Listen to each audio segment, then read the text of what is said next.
جب رسول اللہ کا میسیج صلی اللہ علیہ وسلم کا میسیج اس کو پہنچا تھا، اس نے مسلمان ہونے کا دعویٰ اعلان کر دیا تھا اس نے، لیکن جب اس کو اپنی برادری سے، اپنے وزراء سے، عوام خوف سے ایک محسوس ہوا، دباؤ آیا، پریشر آیا، تو وہ اس سے ہٹ گیا، یعنی اس نے جو اعلان کیا اس نے اسلام کو چھوڑ دیا۔ یعنی آپ اسی سے آپ دیکھ سکتے ہیں کہ انسان کے اندر ایک خواہش ہوتی ہے سچ کو پانے کی، لیکن وہ جو خواہش ہے وہ دبی رہ جاتی ہے وہ اپنے آس پاس کے ماحول سے، کہ انسان جو ہے وہ دیکھتا ہے کہ بھئی میری جان، میرا معاش، میرے بچے، میرا خاندان، میں خود، یہ چیزیں اس کو کافی حد تک متاثر کرتی ہیں، جس سے وہ حق بات کو، سچ بات کو اختیار کرنے سے باز آ جاتا ہے۔ اور کئی دفعہ ایسے بھی ہوتا ہے کہ جب انسان اپنی جو تربیت کی ایک سطح ہوتی ہے اپنے تزکیے کی، جب وہ نہیں کرتا تو اس بنیاد پر بھی انسان پھر اس راستے کو اختیار کرتا ہے کہ جو برائی کا بھی راستہ ہوتا ہے، اور پھر اس پر اس کو چلنا آسان بھی لگتا ہے۔ صحیح۔ مولانا صاحب یہ بتائیے گا کہ ہم نے جب موسیٰ علیہ السلام کا واقعہ پڑھا تھا جی، تو اس میں جو وہ قبطی کے قتل کا معاملہ ہوا تو اس میں ایک آیت تھی جس میں یہ کہا گیا تھا کہ اللہ رب العزت سے موسیٰ علیہ السلام مخاطب ہیں اور کہہ رہے ہیں کہ شیطان نے مجھ سے یہ کروا دیا۔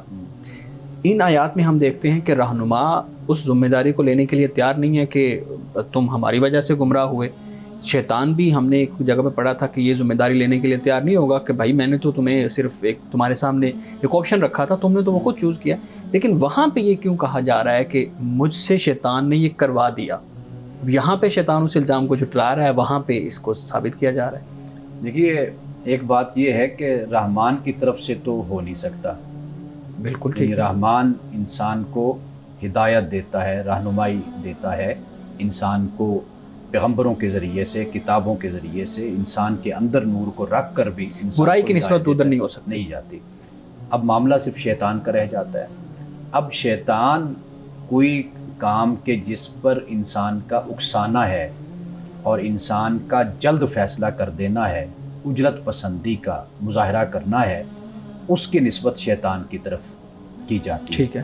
اب یہاں پر حضرت موسیٰ علیہ السلام نے اللہ کی بارگاہ میں جو اپنے عاجزی کا اظہار کیا، جب شیطان کی طرف نسبت کی، کیونکہ حضرت موسیٰ علیہ السلام کا کوئی ارادہ نہیں تھا اس کام میں، بالکل صحیح، نیت نہیں تھی، جان بوجھ کر نہیں تھا، وہ فیصلہ کراتے ہوئے، چھڑاتے ہوئے، کہ جیسے انسان کا ہاتھ بے ارادہ طور پر بھی دوسرے کو لگ جاتا ہے، یا انسان مارتا تو ہے لیکن خیال یہ ہوتا ہے کہ اس کو روکا جائے، تو روکنے میں اگر کبھی ہاتھ بڑھ جاتا ہے، زیادہ لگ گیا، دوسرا کمزور ہوتا ہے، جان کمزور ہوتی ہے، وہ اس کی ڈیتھ ہو جاتی ہے۔ تو اب جو شیطان ہے، واضح بات ہے کہ وہ انسان کا ایک لحاظ سے، یعنی قرآن جو بیان کرتا ہے عدو مبین، دشمن انسان کا واضح دشمن ہے۔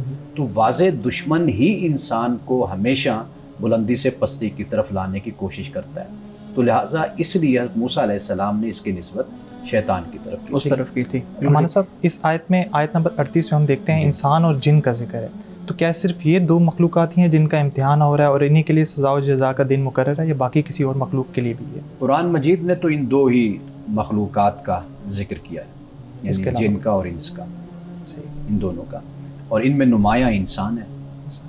تو ہم یہ کہہ سکتے ہیں کہ یہ دو مخلوقات کو سیلف سینٹرڈ کر کے پوری کائنات کا اسٹرکچر بنایا گیا ہے۔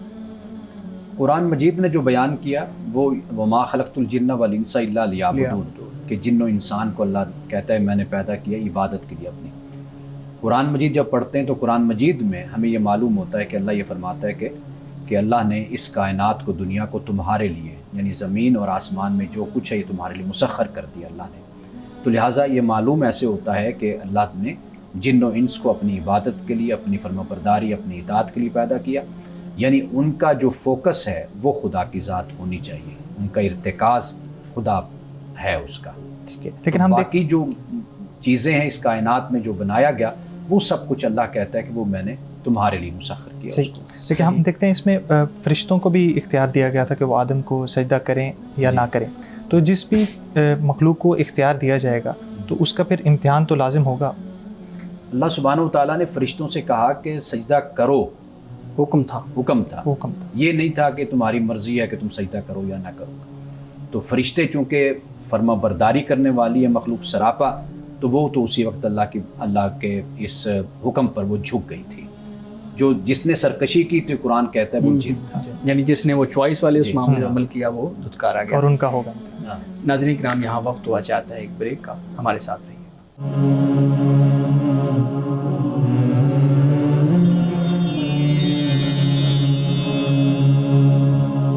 پروگرام میں ایک دفعہ پھر خوش آمدید. امان صاحب بات ہو رہی ہے آیت نمبر 38. اس میں اب ایک دوسرے کے اوپر الزام لگایا جا رہا ہے کہ تم نے ہمیں گمراہ کیا تھا, پھر خدا کی طرف سے یہ کہا جا رہا ہے کہ دونوں کو برابر عذاب ہوگا. اچھا ایک چیز میں سمجھنا چاہ رہا ہوں, جب میں اس آیت کو پڑھ رہا تھا تو میرے ذہن میں آ رہی تھی. سوال یہ پیدا ہوتا ہے کہ جب کوئی منصف فیصلہ کرتا ہے نا, کوئی عدالتی رہنما یا آپ کہہ لیں کہ چیف جسٹس جب فیصلہ کرتا ہے تو وہ سوچ سمجھ کر فیصلہ کرتا ہے, اور بعض اوقات وہ سوچ سمجھ اس کو اس لیول تک لے جاتی ہے کہ وہ ملک اور قوم کے مفاد میں فیصلہ کر لیتا ہے, عدل کو تھوڑا سا سائڈ پہ رکھ کے.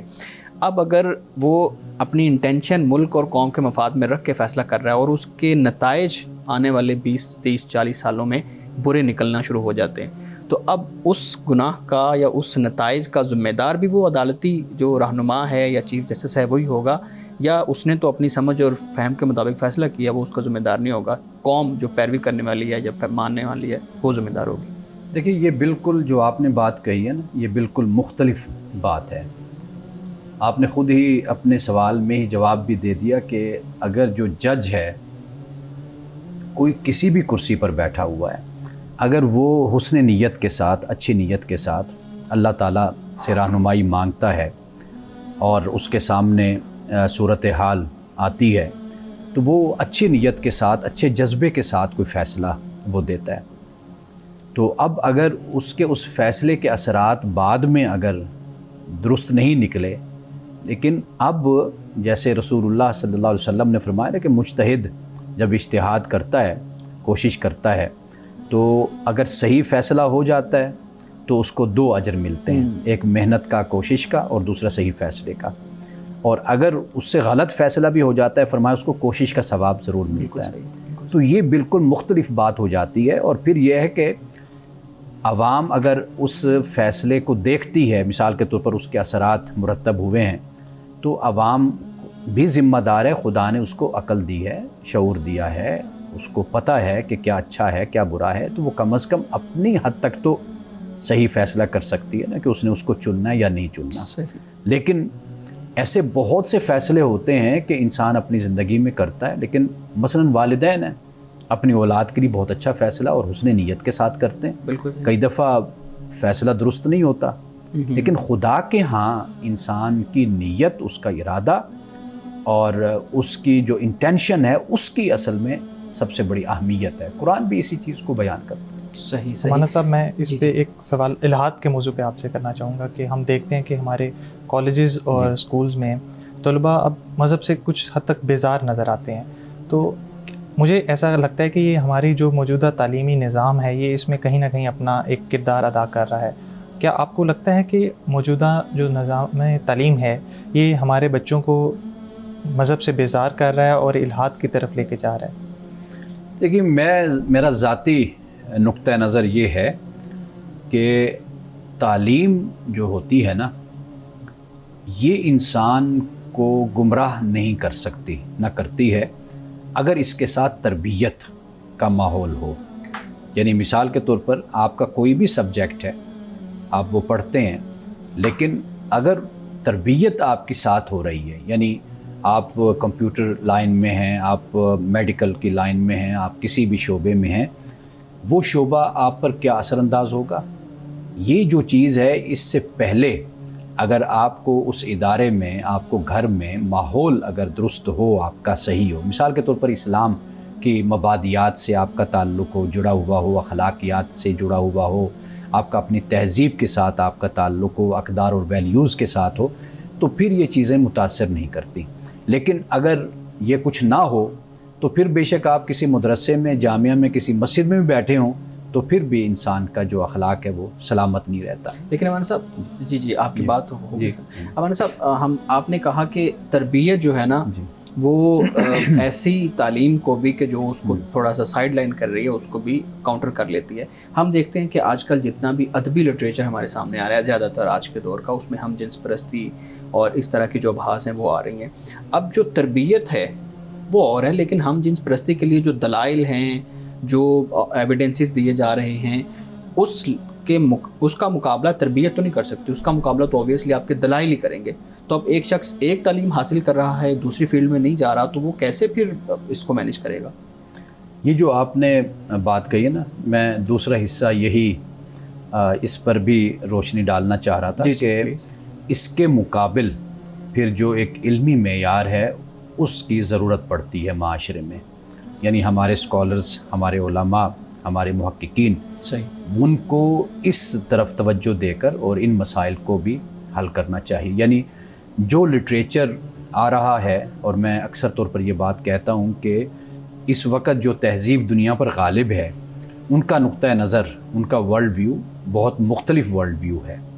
ان کی سوچ، ان کی فکر، ان کا مذہب آپ کہہ لیجئے، اس کی اپروچ ہی مختلف ہے اور اس کی بنیاد ہی مختلف ہے. تو لہٰذا یہ ایک بہت بڑا چیلنج تو ہمارے لیے ہے، اس میں تو کوئی شک نہیں ہے. لیکن معاملہ یہ ہے کہ ہم اس کے لیے تیاری کیا کر رہے ہیں، یہ سب سے بڑا معاملہ ہے نا. آپ کا کیا خیال ہے، تیاری کر رہے ہیں؟ میرا ذاتی خیال، میں تو ہمیشہ اس بات کو تسلیم کرنے کے لیے تیار ہوں، یعنی مانتا ہوں، کنفیس کرتا ہوں کہ ہم اس پر کچھ نہیں کر رہے. یعنی میں نے ایک بہت بڑے ادارے سے جب گفتگو کی، ان کے قائد سے، ان کے سربراہ سے، تو ان کا جی ہم اس پر کوئی کام نہیں کر رہے.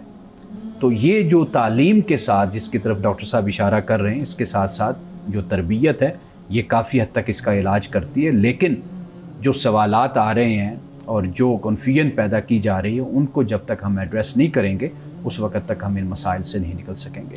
یہ بتائیے گا، گھبراتے کیوں ہیں علماء اور اسکالرز اور مذہبی رہنما نوجوانوں کے سوالات کا سامنا کرتے ہوئے؟ ہائپر ہو جاتے ہیں، آگے سے ان کو کہتے ہیں کہ تم جاہل ہو، اس طرح کے سوالات نہیں کرنے. یہ جو ایک انٹینشن ہے، یا آپ کہہ لیں کہ جو رد عمل ہے، یہ کیوں ہے؟ اور اسی میں ایڈ کرنا چاہوں گا کہ اکثر کہتے ہیں کہ سوال بھی زیادہ نہیں کرنے چاہیے، جتنے کم سوال کرو اتنا ہی بہتر ہے، ورنہ آپ کے گمراہ ہونے کے زیادہ چانسز ہیں. تو کیا یہ بھی بات درست ہے کہ سوال کم کرنے چاہیے؟ اچھا، پہلی بات جو آپ نے کہی ہے نا، اس کی ایک بنیادی وجہ ہے، وہ یہ ہے کہ ہمارے علماء اس ماحول کے عادی نہیں ہوتے، نہ ان سوالات کے عادی ہوتے ہیں. کس طرح؟ مطلب یہ جو سوالات جس پہ ہم بات کر رہے ہیں، ڈاکٹر صاحب کہہ رہے ہیں نا، یعنی الحاد کے حوالے سے، مغربیت کے حوالے سے، جدید دنیا کے جو سوالات ہیں، اس کے وہ عادی نہیں ہوتے، ان کو وہ ایکسپوجر نہیں ہے. وہ ایک خاص دائرے میں ان کے سوالات بھی ہوتے ہیں، اور خاص دائرے میں وہ جواب دینے کے قائل بھی ہوتے ہیں، قابل بھی ہوتے ہیں. تو جس وجہ سے ہائپر ہونا، غصے میں آنا، وہ اس کی ایک وجہ سمجھ آتی ہے. تو اس لیے علماء کو، اسکالرز کو جدید دنیا کے جو مسائل ہیں، سوالات ہیں، ان سے واقفیت ضروری ہے. اور اس کو اگر نصاب میں شامل کیا جائے مدارس کے اور جامعات کے، تو پھر آپ دیکھیں گے کہ ان سوالات کو ٹیکل کرنا پھر آسان ہو جائے گا. دوسری بات جو آپ نے کہی کہ سوال کم کرنے چاہیے، گمراہ ہو جاتا ہے. دیکھیے، سوالات اس لیے انسان کرتا ہے کہ سیکھنے کے لیے کرتا ہے، یہ بنیادی بات ہے. ہمارے پہ کوئی پابندی نہیں ہے کہ ہم سوالات نہیں کر سکتے. قرآن نے جس بات کو بیان کیا تھا، ایک تو وہ پیغمبر صلی اللہ علیہ وسلم کے ساتھ خاص تھی، اس لیے کہ وہاں پر جو دین بتایا گیا، اللہ تعالیٰ نے نازل کر دیا، وہ انسان کی ہدایت کے لیے سفیشینٹ ہے، اس پر عمل کیا جائے. اور اس وقت جو صورتحال تھی نا، وہ یہ تھی کہ جو غیر مسلم تھے، جو کفار تھے، جو منافقین تھے، یہود تھے، نصارہ تھے، ان کی طرف سے بات کو الجھانے کے لیے اور عمل سے دور بھاگنے کے لیے سوالات ڈالے جاتے تھے، پیش کیے جاتے تھے. یہ ایک ان کی بنیادی وجہ تھی جس سے مومنین کو روکا گیا کہ بھئی آپ سوالات کم کریں، اور جو بیان کر دیا گیا، جو آپ کو دین دیا گیا، آپ اس پر عمل کر کے آپ دکھائیں. یہ ایک خاص وقت اور زمانے کی بات ہے. ہمارے لیے یہ ہے کہ ہم سوالات کر سکتے ہیں، کوئی اس میں پابندی نہیں ہے، لیکن شرط یہ ہے کہ سوالات سے سیکھا جائے نا. یعنی آپ مجھ سے کوئی سوال کریں، میں آپ سے کوئی بات پوچھوں، تو مقصد یہ ہو نا کہ آپ جو مجھے بتائیں گے تو میں اپنی اصلاح کر کے اور اپنے علم میں اضافہ کروں، آگے بڑھوں.